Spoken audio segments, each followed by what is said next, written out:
Tungamani, tungamani, tungamani,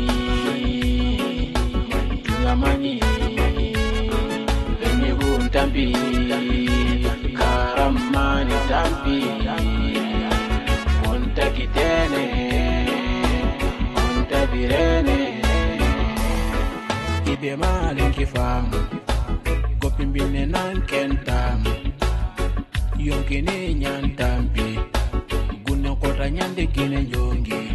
Bonjour mesdames et messieurs, bienvenue sur TV Touba pour cette nouvelle édition. Encore une fois, merci de votre présence et de votre fidélité. Aujourd'hui, nous avons le plaisir de recevoir le maître Jérémy, maître de Taekwondo. Donc, on vous laisse vous présenter un peu avant de rentrer dans le vif du sujet.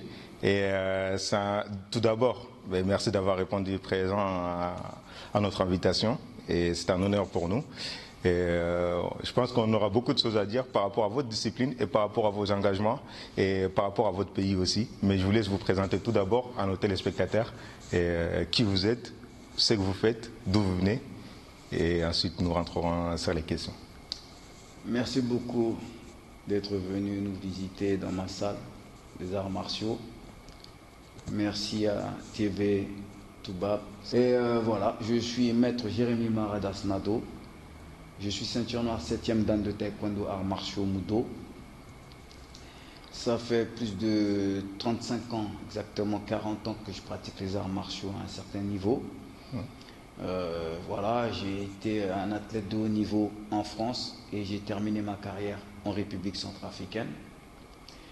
J'ai été cofondateur de la nouvelle fédération centrafricaine taekwondo, directeur technique international et ancien champion de France, plusieurs fois champion de France, 4 championnats du monde j'ai participé. Et voilà, en ce qui concerne au niveau de la pratique martiale. Je suis activiste, militant. On m'appelle dans le monde des activistes au niveau des afro-descendants aux USA et ainsi qu'en France. Je suis considéré comme un philosophe par tous les travaux qu'on a fait avec mon groupe, mon clan d'autodéfense, d'autodétermination dans les années 80 contre les néo-nazis. C'est des filières des Ku Klux Klan. Donc nous sommes les Black Dragons, d'où la pratique des arts martiaux à un certain degré.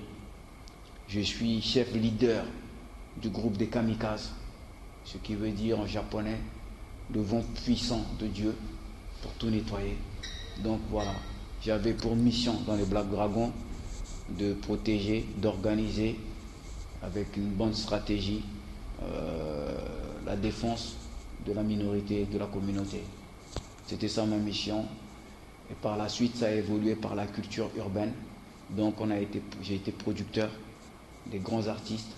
J'ai vu tous les grands artistes de maintenant grandir, font partie de notre école. Donc nous, on a essayé d'établir, élaborer un plan de développement pour la minorité en Europe. Voilà en gros qui je suis. Donc une présentation bien complète. Merci beaucoup. Donc merci beaucoup pour cette présentation.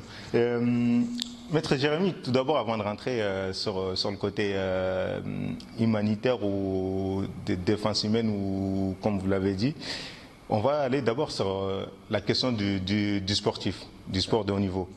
Vous avez fait du sport de haut niveau. Aujourd'hui, vous êtes coach, vous êtes entraîneur, vous êtes maître.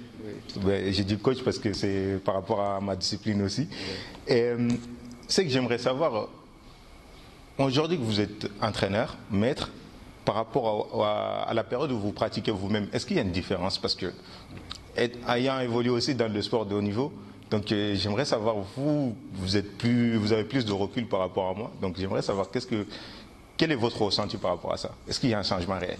Je te remercie pour cette question plein de sens et de profondeur. Quand on pratique, on prend le savoir d'un coach ou d'un maître. Donc, on est un élève ou disciple. On est là pour recevoir. Quand on enseigne, on coach, on transmet. C'est la transmission. C'est le partage de ce qu'on a acquis, des valeurs, les vertus des valeurs qu'on a acquis. Donc c'est un partage pour éviter justement les pièges, les aléas de la vie, parce que c'est ça les arts martiaux, le sport aussi de haut niveau, aux enfants, aux familles et à tous les adhérents. Donc c'est ça la différence, c'est que il ne suffit pas de prendre, il faut savoir transmettre et partager à un moment donné son expérience grâce à son expertise. Mais là où je voulais en venir, en fait, c'est surtout par rapport aux dirigeants.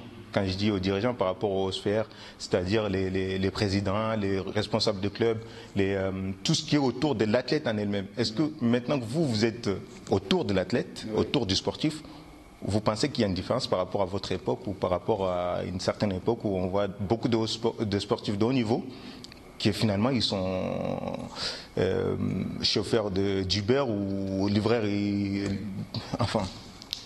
Je pense qu'il y a une mauvaise appréciation de la discipline sportive individuelle en Europe. Tout est axé sur les disciplines collectives. Donc le football, etc. Parce qu'il y a des gros paris, il y a tout un monde de finances derrière. Et on néglige la discipline individuelle, le développement personnel, qui est dans l'éducation, dans la pédagogie ludique et qui renforce plus les athlètes. On néglige ça, il y a un peu, je dirais même un peu beaucoup de mépris, vu comment les athlètes ou les pratiquants y terminent. Et ça, je pense qu'aujourd'hui, on pose beaucoup de problèmes en tant que cadre de la fédération ici en France aussi, à un certain niveau. Je participe à beaucoup de conférences, beaucoup de meetings sur la question du développement. Et nous sommes sur des projets même avec certains cadres pour justement promouvoir ce côté afin qu'on puisse valoriser le potentiel, le talent de ces artistes sportifs. J'appelle ça des artistes. Autant qu'il y a des artistes musicaux, de musique, ça c'est des artistes aussi, je pense qu'au même degré qu'on doit valoriser. C'est des exemples à suivre parce qu'ils suivent des codes, des principes fondamentaux d'une discipline, donc de savoir vivre ensemble. Et on travaille beaucoup là-dessus parce que c'est pas dans les mœurs culturelles, c'est pas encore ancré dans la politique, surtout en France. Dans les pays de l'Est, j'ai parcouru beaucoup de pays en tant que coach. Les pays de l'Est, j'ai été cet été à Ouzbékistan. J'ai vu comment le partage, la distribution des capitaux, de la richesse est faite par rapport à toute discipline. C'est-à-dire qu'un gamin qui est cadet, qui est dans l'équipe ouzbek, et il bénéficie d'autant d'avantages, de bourses pour l'accompagner dans sa vie et ses parents qu'un footballeur. Mais, par exemple, dernièrement, on a pu voir aussi sur toutes les chaînes de télé et dans les journaux une judoka, si je ne me trompe pas, tout à fait. donc qui a fait médaille olympique, oui, mais qui était au chômage, en fait, qui n'avait même pas de quoi manger. Et sincèrement, je vais vous parler aussi des gens que je connais, que j'ai connus. Mais est-ce qu'il faudrait qu'il y ait plus de anciens sportifs de haut niveau qui ont subi ça, comme vous, qui arrivent aux responsabilités, en fait? Oui. Enfin, je pense que il y a beaucoup de fierté, les sportifs de haut niveau, grâce au fait qu'ils ont été à la lumière, ils ont rayonné pour aller exposer leur vie, les conditions par la suite et dénoncer les choses. Donc ils souffrent en silence. Et ça, c'est triste. Mais on nous ouvre pas non plus la porte, parce que moi je connais l'un des personnes que je connais d'ailleurs de très près, et Mamoudou Eliman Han, sportif de haut niveau. Il a fait les JO, il a fait les championnats du monde, il a été médaille européen au championnat d'Europe d'athlétisme. Et la fois où il a voulu parler, ben, limite toute la France lui est tombée dessus, et même nous les autres athlètes, il n'a pas parlé à son nom. Donc comment ça s'explique? Pour un militant, un activiste qui a connu la discrimination à une certaine époque assez rude, encore plus difficile parce qu'aujourd'hui, il y a des développements personnels et puis économiques, financiers grâce aux réseaux sociaux. Donc les choses peuvent aller vite. Mais nous, là, dans les années 80 et avant, qui n'avons rien connu, c'est-à-dire qu'il n'y avait pas d'autre issue que de subir ce système qui écrase, eh ben on a réussi quand même à développer la culture urbaine, qui aujourd'hui est numéro 1 au niveau de finances, au niveau de tout. On voit comment les enfants aujourd'hui, quand ils font de la culture urbaine, sont millionnaires.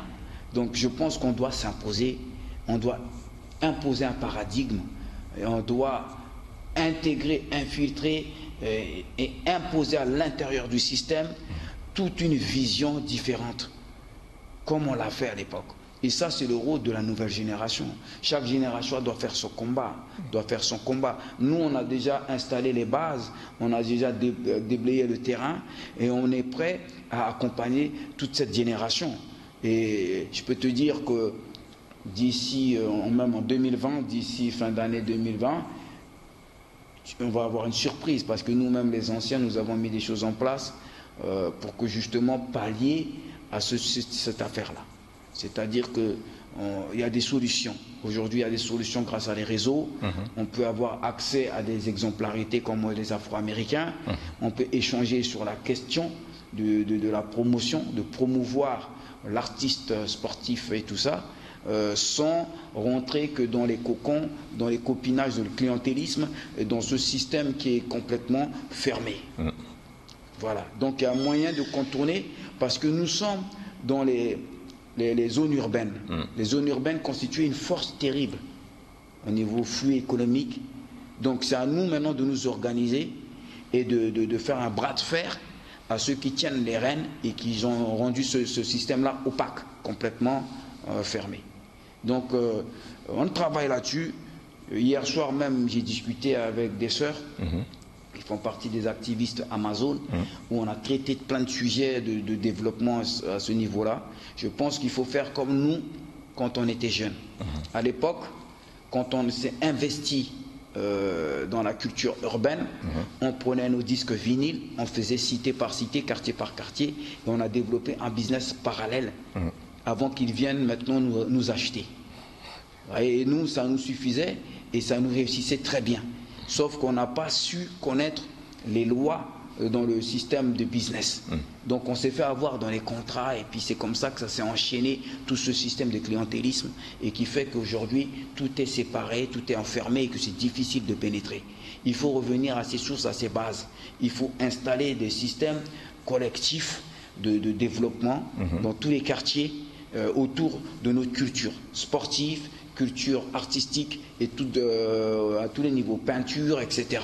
Et le valoriser par nous-mêmes. Parce que nous-mêmes, nous sommes des consommateurs. Tout à fait. Voilà. Donc on travaille beaucoup là-dessus.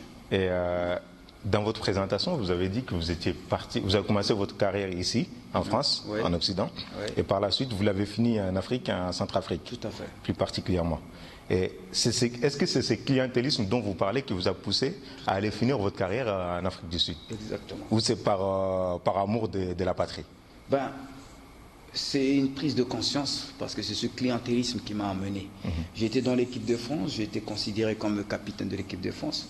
Il y a mes jeunes comme Pascal Gentil, toute cette jeunesse qui ont fait la gloire de l'équipe de France. Je les ai encadrés jusqu'à maintenant aujourd'hui.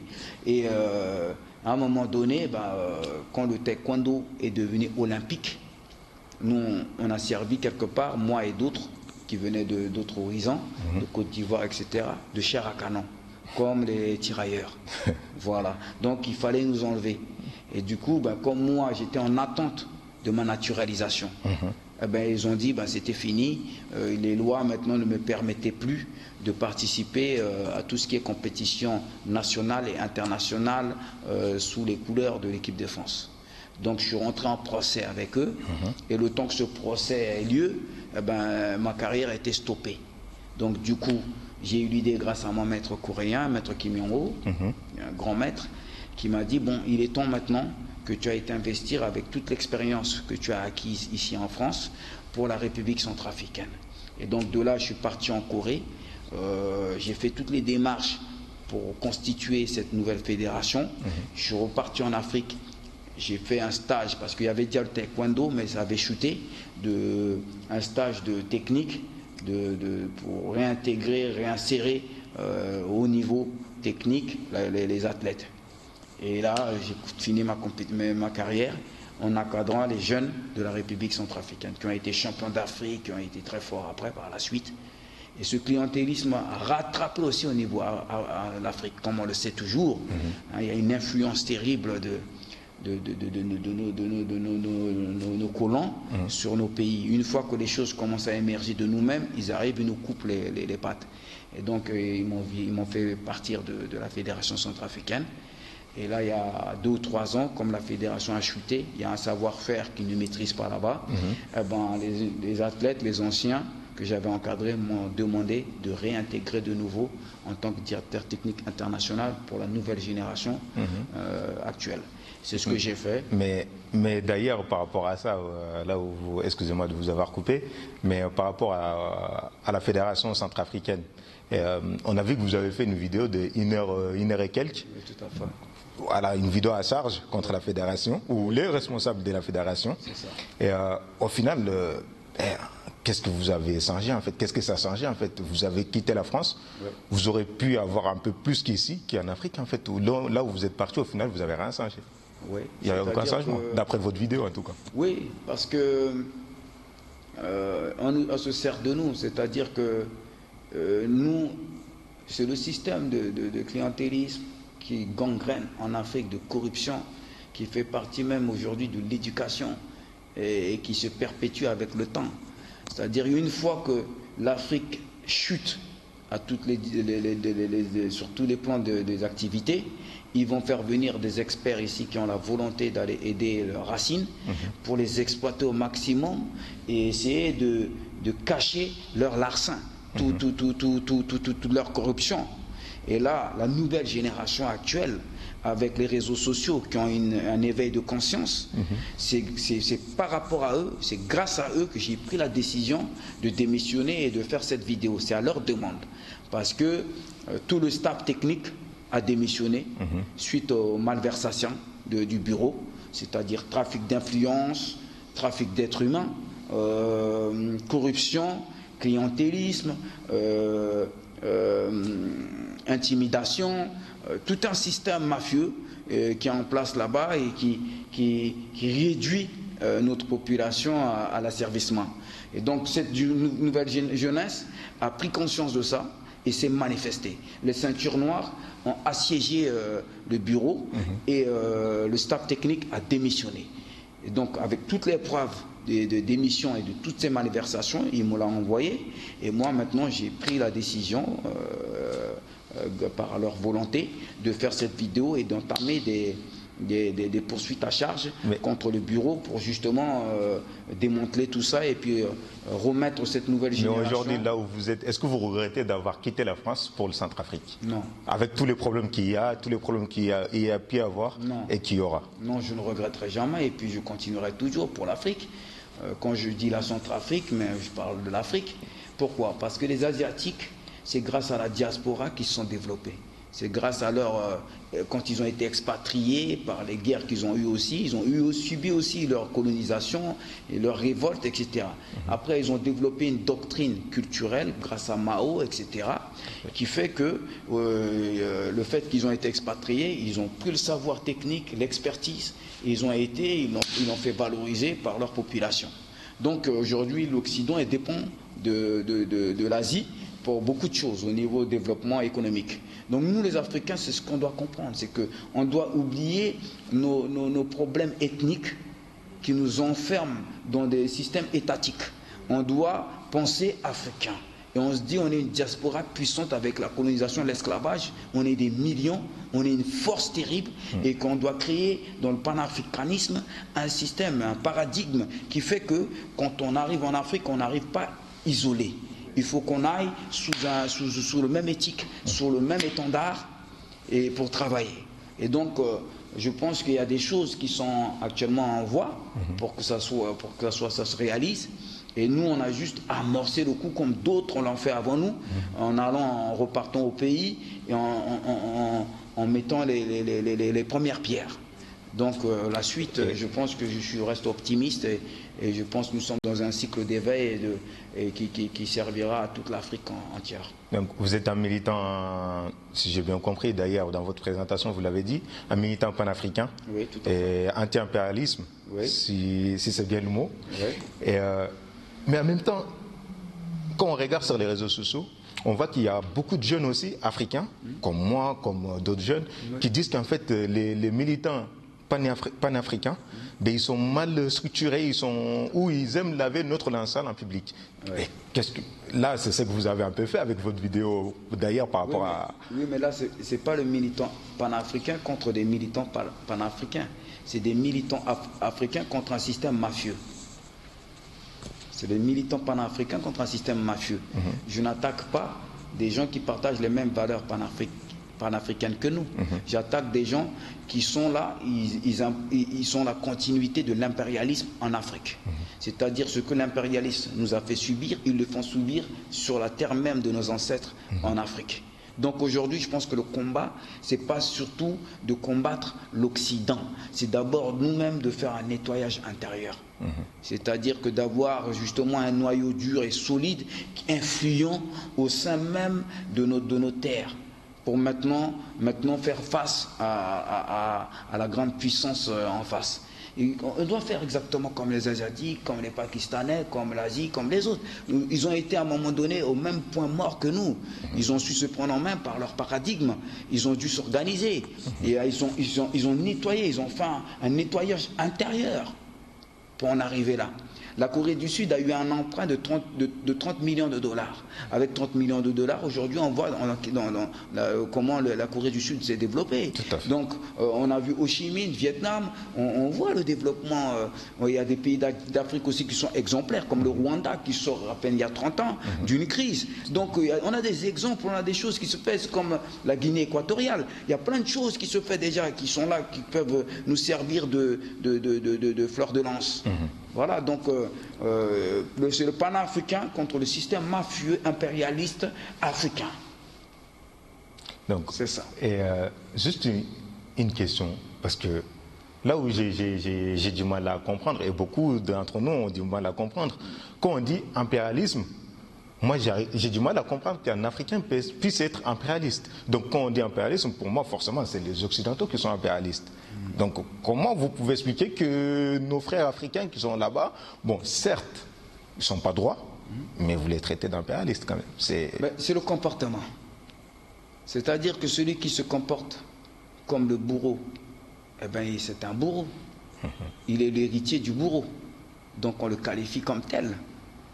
Les Africains qui ne suivent pas les codes de valeur de nos racines africaines et qui ont oublié que c'est une malédiction d'abuser d'un autre Africain, pour moi j'estime qu'il est sorti du corps de l'Afrique. Il est une image d'Afrique, mais son intérieur est complètement entaché, gangréné par le virus occidental qui est venu nous imposer, nous matraquer, nous asservir avec ce système. Voilà comment je vois les choses. Et je pense qu'il y a beaucoup d'Africains, beaucoup de jeunesse, de bonne volonté, qui ont besoin juste d'un coup de départ, d'un coup de pouce, d'un exemple, et c'est parti. Donc nous, il ne suffit pas de grand-chose en ce moment pour que l'Afrique se mette en marche définitivement. Mais ces Occidentaux qu'on les traite, ou que vous les traitez d'impérialistes ou d'impérialisme et d'anti-africanistes, mais en même temps, j'ai envie de dire, mais vous et moi, nous sommes là en Europe aujourd'hui. Nous faisons vivre nos familles grâce à l'Europe. Et nos familles, que ce soit ici, que ce soit là-bas. Donc, ces Européens-là, est-ce que nous devons cracher sur ces Européens-là, en fait? Et certes, ils ont peut-être fait des erreurs, comme vous et moi, nous aurons pu le faire aussi. Donc, mais...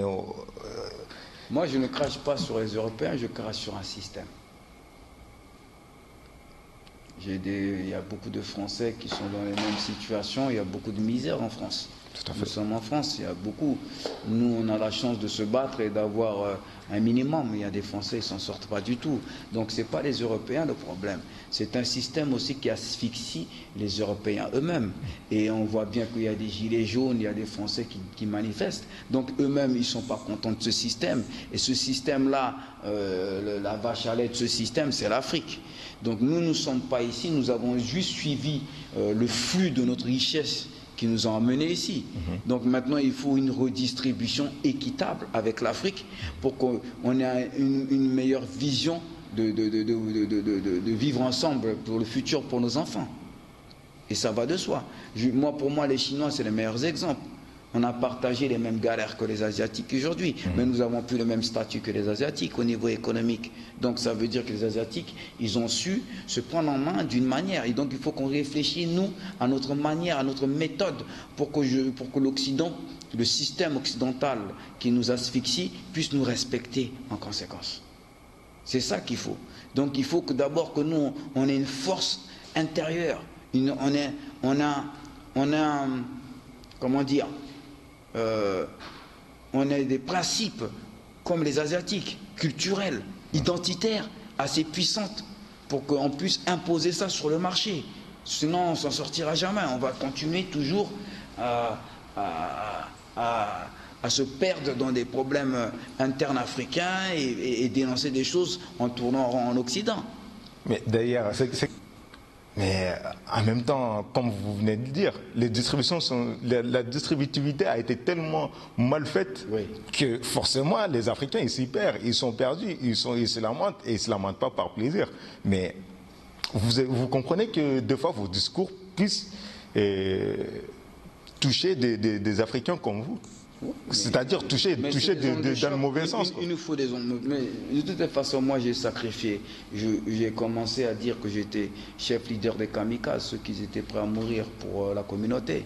Donc moi, chaque année, je pleure mes gens qui se sont sacrifiés. C'est-à-dire qu'on est arrivé à un certain âge, on ressent les coups, et il y en a qui ne tiennent pas. Donc on les pleure. Maintenant, nous on s'est sacrifiés. Je parle en connaissance de cause en tant qu'activiste militant qui a servi et qui sert encore la communauté. Donc j'estime que je suis légitime à dire les choses. Parce que il faut que les choses évoluent. Et à nous tout seuls et à toi tout seul, avec ta chaîne, les choses n'évolueront pas. Il faut qu'on soit tous ensemble avec un paradigme commun. Il faut qu'on ait un temps commun au niveau de la lutte. J'ai demandé à tous les activistes, je dis nous à l'époque, quand on est parti, on est sorti dans la rue pour aller combattre, parce qu'il y avait des exactions sur la communauté, on avait notre charte avec des codes qu'il faut respecter. Mais est-ce que dans vos mouvements d'activistes, vous avez quelque chose, vous avez un code de principe pour respecter? Ah bon, vous vous étonnez qu'il y en a qui n'ont pas de respect à un moment donné, qui partent individuels. À partir du moment, quand on va voir toutes les communautés ici là, qui marchent, ils ont des chartes, ils ont des codes. Ils se fient à ça et ils avancent avec ça. Donc ils respectent ça. Nous, on fait les choses comme ça sur la toile. On cherche des followers, on cherche des likes, des vues. Mais ce n'est pas le but. Ces gens-là, est-ce qu'on a déjà vu aujourd'hui, en 2021, 2020, des Asiatiques faire autant de boucans que nous? Mais pourtant, il y a des Asiatiques qui vivent dans les mêmes conditions que nous. Mais parce qu'ils ont un paradigme, ils ont un système à eux qui fait qu'ils sont respectés. Ils n'ont pas besoin de faire des bruits, ils n'ont plus besoin de sortir dans la rue, ils n'ont plus besoin de relater le passé. Ils n'ont plus besoin d'accabler l'Occident. C'est l'Occident qui accable l'Asiatique. Les rôles ont changé. Tout à fait. Donc nous, quand on va comprendre ça, eh ben, le rôle va changer. On va se faire respecter par tout le monde. Donc pour l'instant, on est sur la voie. On est sur la voie. Et j'espère que d'ici peu, on va trouver la clé. Donc, Maître Jérémy, on est toujours sur TV Touba et merci. Je sais que c'est un peu difficile, voilà, vous sortez d'entraînement et qu'il y avait des enfants, donc des jeunes, des moins jeunes, donc c'est pas facile. Et, encore juste une petite précision par rapport au panafricanisme. Oui. Vous faites partie des Black Dragons. Oui, tout à fait. Et, aujourd'hui, on sait qu'il y a la Ligue de défense noire, il y a aussi le mouvement de Kémy Séba. Oui, je suis le parrain de la Ligue de défense noire africaine. Donc, Ouais. Là où je voulais en venir, Ouais. c'est que moi, peut-être que j'ai pas vraiment connu les Black Dragons, mais j'ai entendu l'histoire, j'ai regardé l'historique. Vous étiez considéré comme un groupuscule violent. Oui. Tout comme aujourd'hui, certains catalogues d'ailleurs la Ligue des Défenses Noires ou à la ultra. Ouais.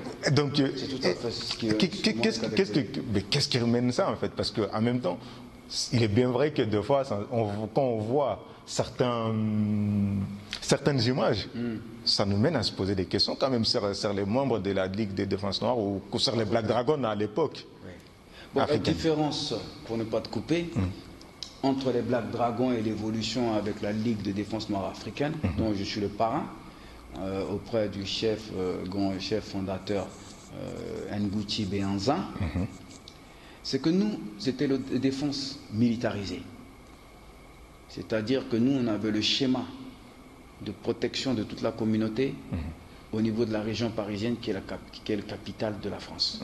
Donc toute l'énergie, le flux économique, le business, la vie, l'évolution, l'existence, quand tu n'existes pas dans le capital d'un pays, tu n'existes pas.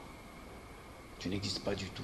Donc quand on te pousse, on te bâillonne, on te limite, on t'asphyxie, on te réduit, on t'asservit dans la peur, ça veut dire qu'on assoit encore cet impérialiste qui a fait l'esclavage, la colonisation, sur ton état psychique. D'ailleurs, c'est ce qu'ils subissaient, nos parents, quand ils venaient faire des études ici. Ils rentraient chez eux très tôt parce qu'il y avait ces fous-là dans la rue, ces garde-fous, pour justement maintenir cette pression coloniale sur l'Africain. Et c'est ainsi que nos parents, ils intégraient après tout le système oligarchique et ils obéissaient parce qu'ils n'ont jamais fait une révolution au sein même, au ventricule même de la bête.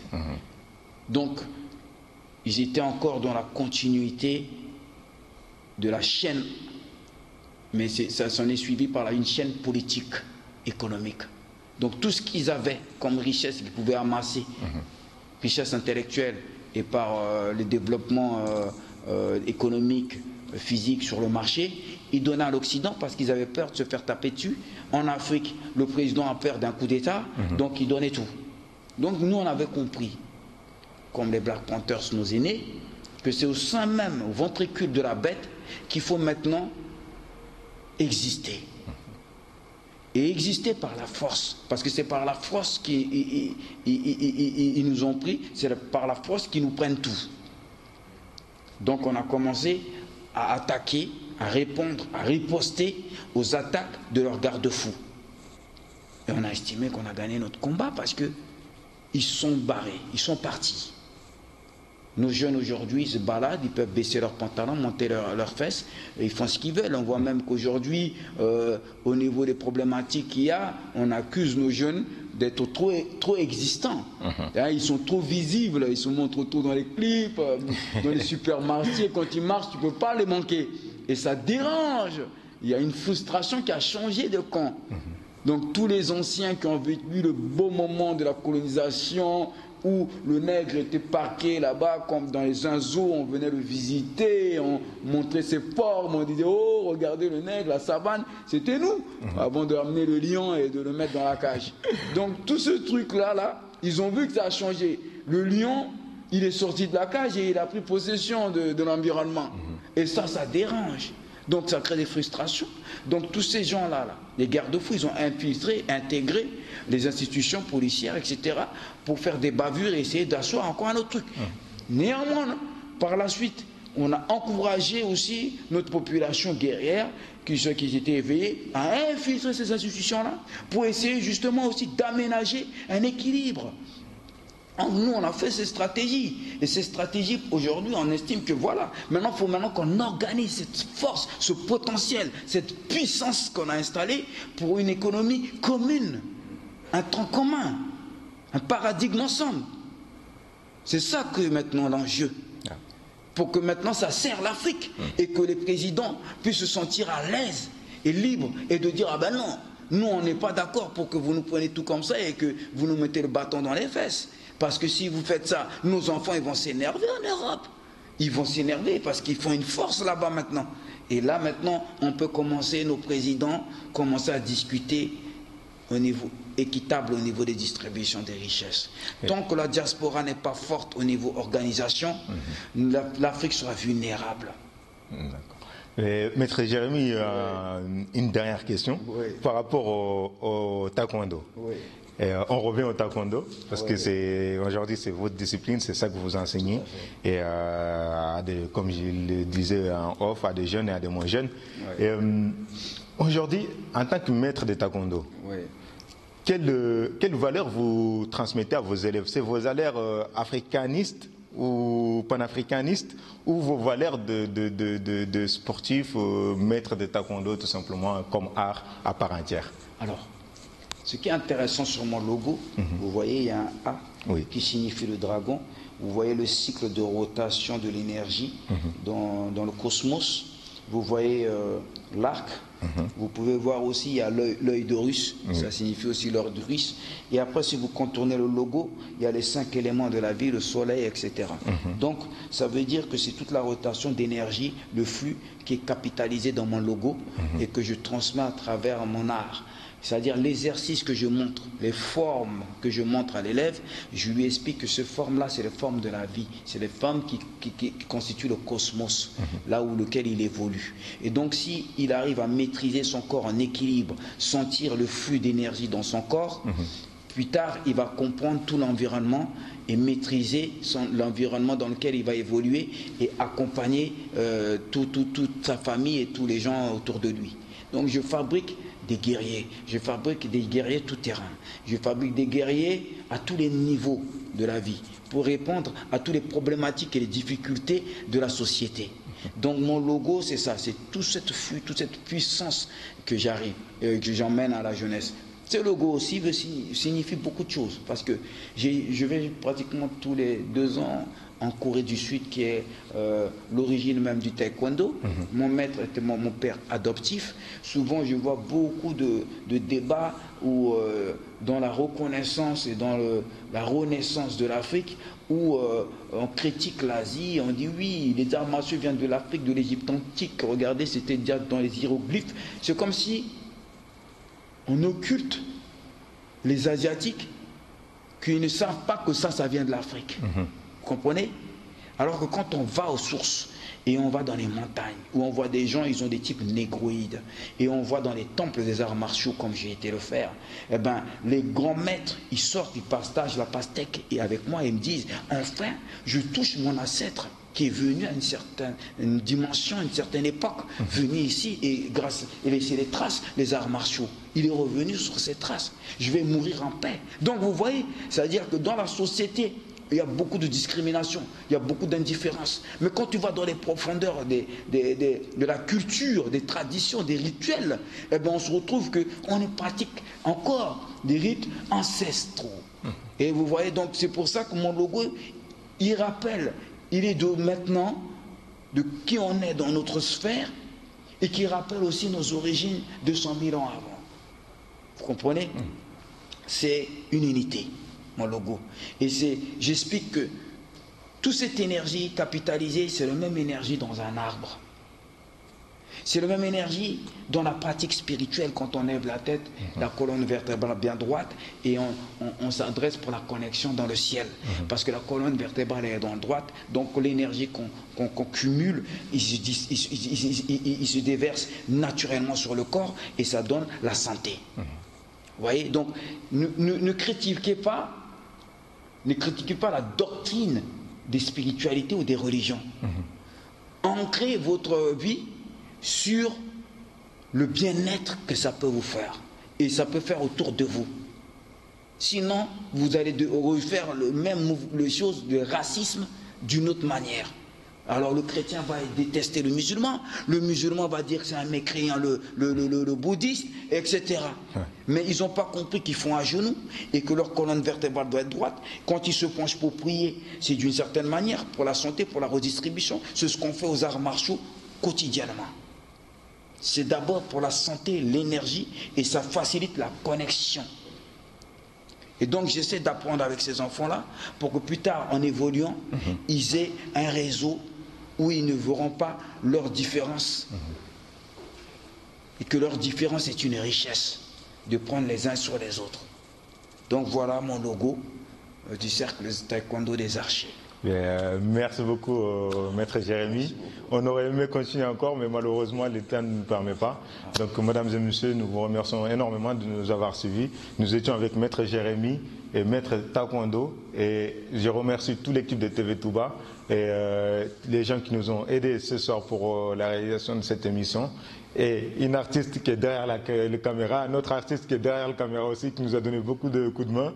Donc on vous remercie tous et on se dit à la prochaine sur TV Touba. Et puis courage, comme maître Jérémy a dit. Mais de toute façon, il faut prendre les choses en main, avancer, parce que ça ne sert à rien d'attendre que les autres le fassent pour nous. Voilà, je vous souhaite une bonne soirée, une bonne journée. À la prochaine, maître Jérémy, merci beaucoup. Merci et puis beaucoup. À la prochaine. Merci beaucoup d'être venu me visiter.